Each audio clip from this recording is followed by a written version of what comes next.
نماز کے اندر کس مقام پر بسم اللہ پڑھنی ہے اور کس مقام پر بسم اللہ نہیں پڑھنی، یہ بات ذہن کے اندر رکھیں کہ جب ہم نماز پڑھتے ہیں تو نماز شروع کرنے کے وقت یعنی تکبیر تحریمہ کہتے وقت اللہ اکبر کہیں گے، پھر ثنا پڑھنی ہے۔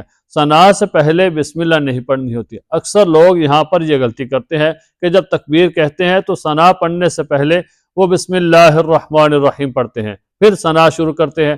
تو یاد رکھیں کہ ثنا سے پہلے بسم اللہ نہیں پڑھنی، بلکہ تکبیر کے بعد ثنا پڑھیں گے، ثنا کے بعد تعوذ پڑھنی ہے، پھر بسم اللہ پڑھنی ہے، پھر اس کے بعد آپ نے سورہ فاتحہ شروع کرنی ہے۔ سورہ فاتحہ پڑھنے کے بعد پھر آپ جب کوئی نئی سورت پڑھتے ہیں تو سورت کے شروع میں آپ نے بسم اللہ پڑھنی ہے، اور اگر کوئی بندہ سورت کے درمیان سے پڑھتا ہے تو پھر اس نے بھی بسم اللہ نہیں پڑھنی، بلکہ سورت کے شروع میں بسم اللہ پڑھنی ہے۔ پھر اسی طرح دوسری رکعت کو جب شروع کریں گے تو سورہ فاتحہ سے پہلے بسم اللہ پڑھنی ہے، پھر تیسری رکعت کے اندر سورہ فاتحہ سے پہلے بسم اللہ پڑھنی ہے، پھر اسی طرح چوتھی رکعت کے اندر سورہ فاتحہ سے پہلے بسم اللہ پڑھنی ہے۔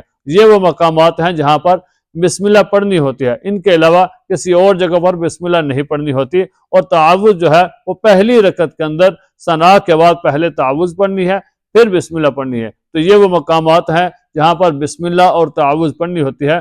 تو ہمیں یہ ایسے جو مسائل ہوتے ہیں ہمیں سیکھنے چاہیے۔ اکثر لوگ غلطی کرتے ہیں کہ وہ ثنا شروع کرنے سے پہلے ہی تکبیر کہیں گے اور ثنا شروع کرنے سے پہلے بسم اللہ پڑھ کے پھر وہ ثنا شروع کرتے ہیں، تو ایسا کچھ بھی نہیں ہے، بلکہ پہلے تکبیر کہیں گے، پھر ثنا پڑھیں گے، پھر تعوذ پڑھیں گے، پھر بسم اللہ پڑھیں گے۔ اس کے بعد جب آپ کوئی نئی سورت شروع کرتے ہیں تو اس سورت کے شروع سے کرنے سے پہلے آپ بسم اللہ پڑھیں گے، اور اگر کوئی بندہ درمیان سے پڑھتا ہے تو وہ بسم اللہ نہیں پڑھے گا۔ پھر دوسری رکعت کے شروع سورہ فاتحہ سے پہلے بسم اللہ، پھر تیسری رکعت میں سورہ فاتحہ سے پہلے بسم اللہ، پھر چوتھی رکعت میں سورہ فاتحہ سے پہلے بسم اللہ۔ تو یہ چیزیں سیکھنے والی ہوتی ہیں۔ اللہ تعالی ہمیں سیکھنے کی اور سمجھنے کی توفیق عطا فرمائے۔